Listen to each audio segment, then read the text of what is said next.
Thanks for popping in. My name's Cleopatra. I'm a queer Catholic liberation theologian. It's easy to make incorrect assumptions about the kind of work that I do based on this title. These words, queer Catholic liberation theology, mean a lot of things to different people. This video serves as my attempt to clarify the what, how, and why of my work in this field of study. I use queer as an adjective, describing sexual or gender identities that are essentially not straight or cisgender. By Catholic, I'm referring to the Roman Catholic faith. Liberation is generally understood as obtaining freedom from oppression or anything that limits a person's control or fulfillment in life. In my case studies, I'm usually referring to social oppression. Theology is a field of study pertaining to the beliefs about God and everything in relation to God. There are many prominent Catholic theologians throughout all of history that have made their mark on the Church's teachings, and the Church continues to develop and maintain relevancy with the work of new theologians. So when you put it all together, queer Catholic liberation theology, you get a study of Catholic faith beliefs and practices that liberate queer people from social oppression. Now, it still might not be obvious what this study completely entails if you're not already familiar with liberation theology, so it's best that I explain that in more depth. Liberation theology is the study of how a faith community's beliefs inspire its members to end systemic oppression. For example, a very important Catholic faith belief is that every human being is made in God's image according to God's likeness. Having been made in God's image, Catholics consequentially believe that humans are instilled with unalienable dignity. Any actions that would deny that inherent dignity, say racist actions for example, are contradictory of God's will. Some people might wonder why a field of study would need to be devoted to practicing those kinds of beliefs.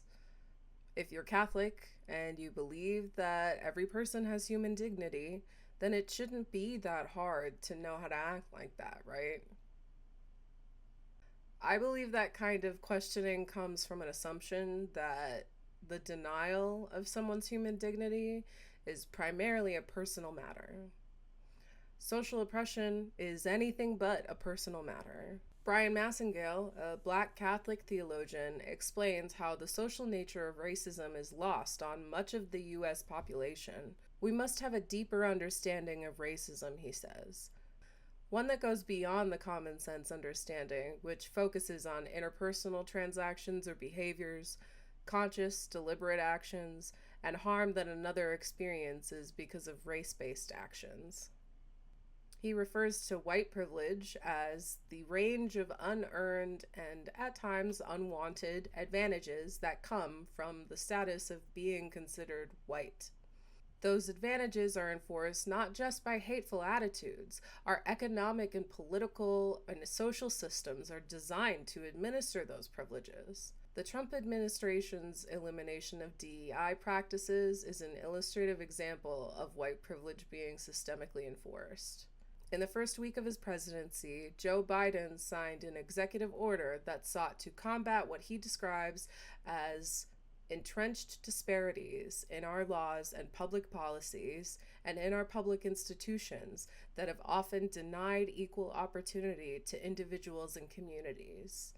As part of that executive order, federally funded organizations began implementing practices and programs to promote diversity, equity, and inclusion. Trump took swift action in his return to office to eliminate these practices. He describes them as illegal and immoral discrimination programs that are essentially a waste of taxpayer money. The U.S. Attorney General recently identified those discriminatory practices as any federally funded activity that gives unlawful preferential treatment to individuals or groups based on protected characteristics such as race, gender, ethnicity, and sexual orientation, or etc. They list such examples as race-based scholarships, hiring and promotion practices that seek out underrepresented groups of people, and resources designated specifically for supporting groups according to those protected characteristics. It's evident that Trump and his supporters believe that DEI programs give people unfair advantages and alienate the most deserving people from America's opportunities.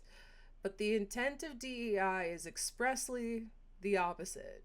The name, diversity, equity, and inclusion, implies that these practices help to equitably include a diverse group of people in America's institutions.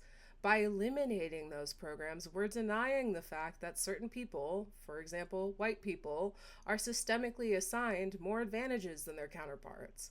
Essentially, we're denying the troubling existence of white supremacy. When institutional leaders decide to comply with these attitudes about DEI practices, then we end up with systems that limit certain people's ability to live freely, otherwise known as systemic oppression.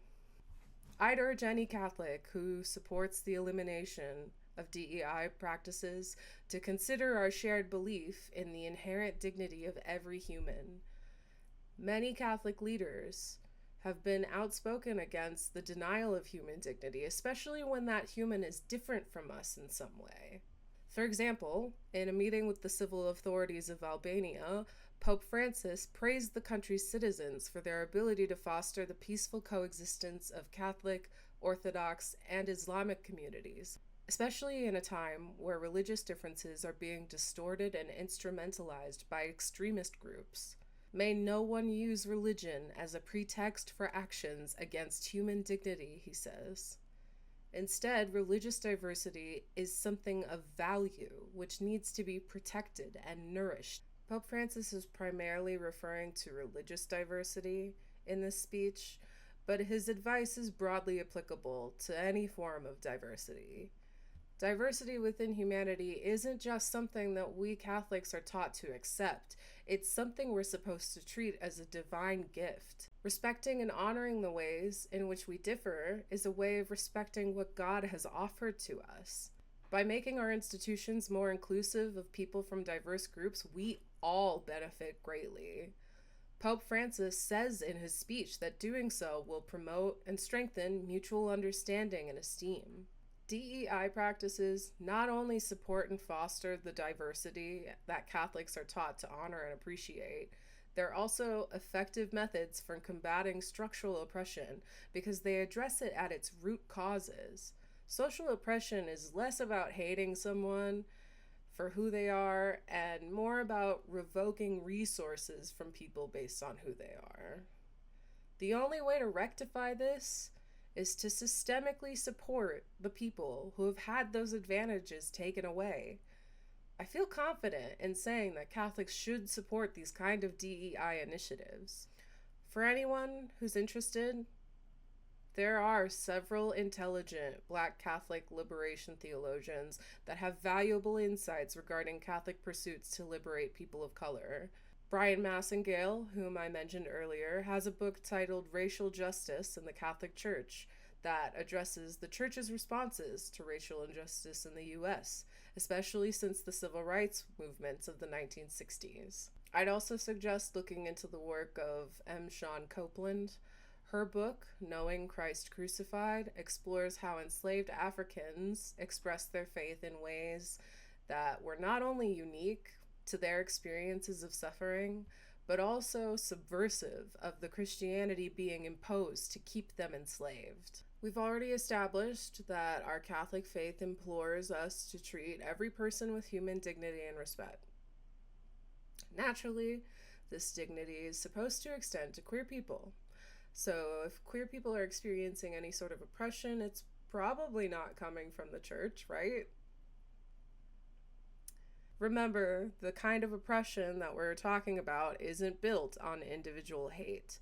Social oppression is systemically designed and implemented to limit a person's freedom. Those systems allow certain people privileges over others who are different. The Catholic Church may say that queer people, though we are different, ought to be treated nicely, but that doesn't negate the oppressiveness of the Church's sexual ethics.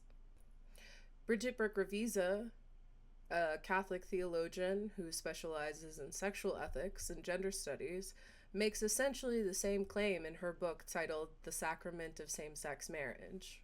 Of course, we know that official teaching condemns being mean to others or treating anyone as unworthy of God's loving care, she says. On the contrary, it promotes respect and sensitivity for LGBTQ persons. But the Church's traditionalist sexual ethics nevertheless functions to separate and define as different, and more prone to sin, a whole group of people, framing discrimination against them as just. Some people might be wondering, if the Catholic Church prides itself on being scientifically informed, why does it maintain a sexual ethics that neglects the realities of queer people? Brianne Bell-Jacobs, a Catholic feminist theologian, puts it well when she says that Catholic theology tries to be reasonable. We don't eschew science or its findings. We assume that conversations between faith and science are possible. These conversations bring us into a deeper relationship with God. This is the idea of the Catholic intellectual tradition. One very popular figure of the Catholic intellectual tradition is Thomas Aquinas.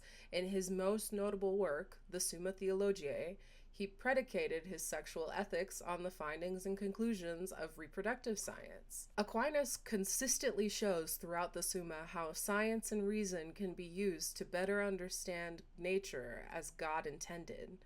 In the case of reproductive science, Aquinas is led to believe that when sexual activity occurs, and there is a, quote, hindering of the begetting of children, there is a vice against nature. To the folks who are educated in reproductive science, it might seem at first glance like Aquinas' statement is far from scientifically based. We know that not every sex act naturally leads to pregnancy. Keep in mind, though, the findings of reproductive science, which Aquinas had access to in the medieval period, did assume that every sex act led to pregnancy unless unnaturally inhibited. It wasn't until 1827 when scientists even became aware that the ovary contains reproductive cells. Aquinas and his contemporaries had no way of knowing that a pregnancy would never occur if the ovary hadn't been released from the ovum. So he is actually basing his sexual ethics off of the best science of his time. Unfortunately, Catholic sexual ethics hasn't been properly updated to account for the new discoveries in reproductive science, let alone queer theory. Because of this inadequacy, Catholic theological discourse doesn't account for the existence and experiences of queer people. DeFranza, a recent doctoral graduate who specializes in anthropological theology, makes this evident in her book titled Sex Difference in Christian Theology. She expertly lays out the scientific data we have pertaining to intersex people, people with sexual development conditions where their sex characteristics don't fit the gender binary model. Hers is another book I would highly recommend for anyone interested in queer theory. Contemporary scientists haven't come to a consensus yet on what conditions actually constitute an intersex variation, but even with the most conservative of numbers, DeFranza estimates that approximately 50,000 intersex people are currently living in the United States. Meanwhile, most Christian theologians function under the assumption that there are but two sexes, male and female, and two genders that follow naturally, one from each sex. Jacobs puts it best when she says the gender binary is harmful to LGBTQ people because it's predicated on their erasure for the maintenance of the gender binary as natural. In other words, the Catholic Church's insistence on using a gender binary model to formulate its ethics primarily serves to deny queer people their God-given human dignity. On January 29th, 2025, Trump signed an executive order that would eliminate federal funding for any public educational institution that supports the social transition the process of adopting a gender identity or gender mark that differs from a person's sex of a minor student. Any federally funded academic institution where transgender students had previously been supported in their transition process by faculty and staff would find themselves at financial risk, thus being unable to support any of their students. The president of the U.S. Catholic Conference of Bishops issued a statement in reference to this executive order. He says, "Many of the issues President Trump addresses in his recent executive orders are matters on which the Church has much to offer. Some provisions contained in the executive orders, such as those focused on the treatment of immigrants and refugees, foreign aid, expansion of the death penalty, and the environment, are deeply troubling and will have negative consequences, many of which will harm the most vulnerable among us. Other provisions in the executive orders can be seen in a more positive light, such as recognizing the truth about each human person as male or female. It is our hope that the leadership of our country will reconsider those actions which disregard not only the human dignity of a few, but of us all." The last two sentences of this statement are contradictory. Archbishop Broglio denies the very human dignity that he hopes our country's leaders will recognize when he suggests that Trump's treatment of gender transitioning practices is a positive approach. If you're someone who believes that the gender binary is the correct model for understanding sex differentiation, then you're probably wondering how recognizing the truth of each person as male or female could possibly constitute a denial of someone's human dignity. It's not the truth, though. Not only does our scientific evidence point to something different, the distress experienced by queer people is making the inadequacy of the gender binary painfully evident. Take, for instance, the story of John Blanchard, a transgender man whose adolescent transition story was featured on an episode called Growing Up Trans on PBS's Frontline. In the episode, John's parents were asked to express their own sentiments about their child's gender dysphoria. It's still G to me. Certainly not the Gianna from, childhood. But it's still G, and I haven't switched over to the John. I want G happy. I want the best life for her. I want that life based in, how do I put this? It's just on the path that God has planned for her. I don't know that this is it. Bert's concern for his child is being informed by the same assumptions about sex and gender which Catholicism purports in its teachings regarding sex. John's mother, Lisa, on the other hand, expressed empathy for her son's experience dealing with gender dysphoria. With the upbringing that we had, we were taught that, man and a woman and a man is bad and, they're damned. And that's how we grew up. That's what we grew up thinking. But in time, I realized with regard to my child, this is the way he's felt on the inside for so long. Merry Christmas, Gigi. I mean, he could hardly speak when he was pulling on his tights saying, this is not what I want and this is not who I am. I don't understand how you could be born that way and have that happen, and yet, it's something that you could be damned for. For those who are unfamiliar with the term gender dysphoria, the DSM-5 explains it as a marked incongruence between one's experienced/expressed gender and natal gender. It's manifested in a variety of symptoms, including the ones John is experiencing. When he expresses discomfort from being clothed in girls' fashion, he exhibits what the DSM-5 describes as a strong desire to be treated as the other gender. All of the children featured in the Frontline episode expressed various symptoms of gender dysphoria. All of them were considering medical treatment in some form or another, but not all of their parents were supportive of those needs. John didn't have the parental approval necessary to be prescribed the medications for hormonal transition. Because of this, he suffered from uncontrollable fits of anger, and depression. It just kind of went from shaky to unstable to almost impossible. That's what it felt like. By the end, I was just trying to hang on. I started getting some anger issues in my sophomore year when I was very stressed out. Well, sometimes I would break and I would punch a hole in the wall or kick a hole in the wall or things like that. I would just get so mad. Eventually I could keep it from all spilling out, but it would spill in. I was just drifting off into this very violent experience into my head. Sometimes I would think about harming my family. The images just pop up in my head.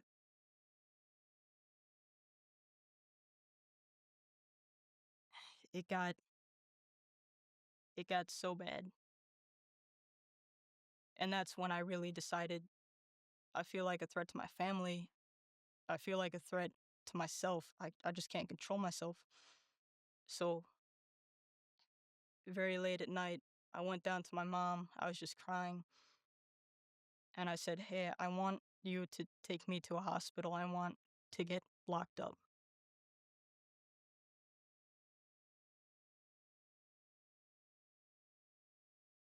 That's what really motivated me, to know that he was in so much pain and that I could be causing it. That was too much for me. I just have to support him, and I kind of just have to figure out whatever's going to happen is going to happen. But today he needs me, and that's what I'm going to do, whatever he needs me to do. Even though Bert attempted to act out of love for his child based on what his faith had taught him, his inability to accept the reality of gender dysphoria left John feeling neglected by his father. From that abandonment, John was compelled to become a threat to himself, much like the majority of transgender and non-binary people who are at risk of self-harm. That's what the Catholic Church's adherence to bad science does to queer people. It ostracizes them for having a sexual identity that doesn't fit the norm, even though that's how God created them. As a queer Catholic, I'm often asked why I've decided to devote so much time to an institution designed to oppress people like me. It's a question that we liberation theologians oftentimes have to wrestle with. Brian Massingale speaks about the same dualistic tension in the book I mentioned earlier. He's fairly blunt about the inadequate responses to racial inequality from U.S. leaders of the Catholic Church. So he presents the same question in his text. Given the history and continuing reality of the Catholic Church's complicity in white racial privilege, why would a black man choose not only to belong to it, but also serve it as a scholar and minister? It's never easy to find yourself becoming the token voice in a group that doesn't even know how it's oppressing you and people like you. You find yourself trying to earn respect and be heard in a place where you don't usually get the opportunity to speak. People have these preconceived notions about your knowledge and expertise and experiences. You're expected to have the solutions for injustices that you yourself are being inflicted with. When you're dealing with being queer in a Catholic context, being out means risking your own safety and stability. Burke Ravizza's latest book showcases the lived experiences of gay and lesbian folks who lost that safety and stability. One of those whom she interviewed, Frances, describes how she was dismissed from her teaching position at a Catholic school after a student's parent found out she was married to a woman. Even though her marriage had been accepted by the school's administrators prior to the parents' public outcries, the bad publicity made them afraid of keeping Frances employed. Being abandoned like this left Frances feeling bewildered. Aren't we people who say that everyone is made in the image of God, she asks, that we have a right to work, to have a conversation about an issue? full disclosure, I feel like I'm risking my own stability just by putting out this video and talking about queer Catholic theology. So why do I do it in the first place? Bryan Massingale says, a white church and a white theology, that is to say, a church and theology in unconscious complicity with white privilege and entitlement, is not and cannot be a carrier of a Catholic and truly universal faith. Just as Massingale says that a white church can't be truly universal, a queer-phobic church also cannot be universal. The Catholic Church is universal. That's another important faith tenet we have. Everyone is welcome. Everyone is important. Everyone's input is invaluable. I know what it's like to be told that I deserve eternal damnation for my sexual identity. I know there are a lot of queer people who are out there believing that crap. It infuriates me to think of kids like John Blanchard who are being told that they don't know best how God is calling them to live. By bearing witness to other queer people, I've been given a sacred trust. I am entrusted with their tears to speak truth to them and give a voice to the pain of my people. I'm ashamed at how my faith has been used as a weapon to oppress people, and I will never be happy if I don't contribute to the de-weaponization of my faith. That's why I've committed my entire life to better understand the faith. I want all of us to be better at living it. Burke Ravizza tells the stories of several gay and lesbian Catholics who express similar sentiments. Luke says, when I look at the people who got their skulls cracked open with billy clubs, lost their jobs because they got arrested walking into a gay bar and the police raided it, all the ostracism that they went through, people who passed away from AIDS, and everything they suffered through, which gets me now where I can be legal and married and the way things have changed, it's the same perspective on the church. Despite its official teachings on same-sex relationships, Steve consistently felt committed to the Catholic Church. He said there are institutions we have in society that we don't always agree with or with which we have problems. Just because you don't agree with everything within an institution, is your commitment so weak that you're going to shun that institution for either something else more to your liking or for nothing at all? In the end, every queer person wants to see the church's institutions change from weapons of oppression into tools for liberation. That kind of liberation takes commitment. So how do we make that happen?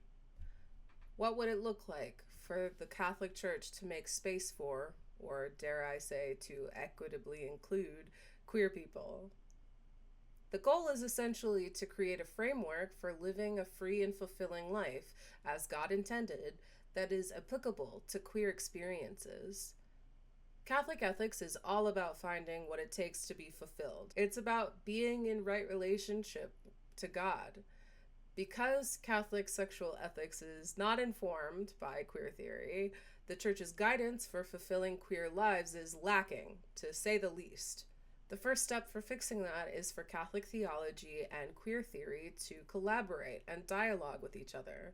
The books that I mentioned by DeFranza, Jacobs, and Burke Ravizza, which I will list in the video description as well, do a great job of engaging in both of these fields of study. I think Burke Ravizza's book is an especially worthy read because she's engaging primarily with the personal stories of queer people in the church. I mean, where else are you going to find out how a queer Catholic is supposed to live? Her book is also noteworthy because it showcases what the next step is for Catholic liberation. That step is when theory becomes practice. Every single couple interviewed for this book shared stories of struggle when it came to preparations for their wedding ceremonies. One story stuck out to me because of its refreshing happy ending. Megan said that she and Mary found the day of their marriage blessing, the one they had to handhold their families toward, to be a magical day of conversion and healing. They designed a liturgy that was a mashup of the Catholic rite and the Presbyterian rite, also drawing on the Methodist Book of Worship and the UCC's Book of Worship. Their presider was an ordained Presbyterian. Since the ceremony was non-traditional, they invited her to wear whatever she wanted, maybe a stole. And she's like, hell no. This is for your families. They need to see that this church is legit and that the ceremony is legitimate and that you are legit. And so she came out in her whole white robe and whatever. At first, I didn't necessarily think that was that important, Megan said. And at the end of the day, it was. The couple believes that the presiders made many important changes about the liturgy that proved to be healing. Megan recalls a moment during the ceremony that was especially healing. Mary and I were in the center, and the presider was there, and then our parents were closest, and then everyone else had their hands on them. It was just like the popcorn of prayer, of things that the people wanted to bless us with or pray for us or whatever. People said love and laughter and health and happiness. In those types of moments, our parents were being surrounded and being held up and blessed and prayed for as much as we were. This isn't just liberation theology as Burke, Ravizza, and I do it. We study and theorize how to reconstruct Christianity from a weapon of oppression into a tool for liberation. This moment is that reconstruction in practice. We're aiming for queer people to be valued and honored in their religious communities. Ultimately, that's what's going to allow us all to lead more fulfilling lives. So that's how and why I am a queer Catholic liberation theologian. Thank you for taking the time to hear me talk about what I do. If you made it all the way through, please leave a comment and let me know what you think about anything that I talked about. Even if you don't agree with what I said, I'm open to dialogue with people who think differently than I do. That's part of what makes me better at what I do. For now, I'm hopping off. Take care.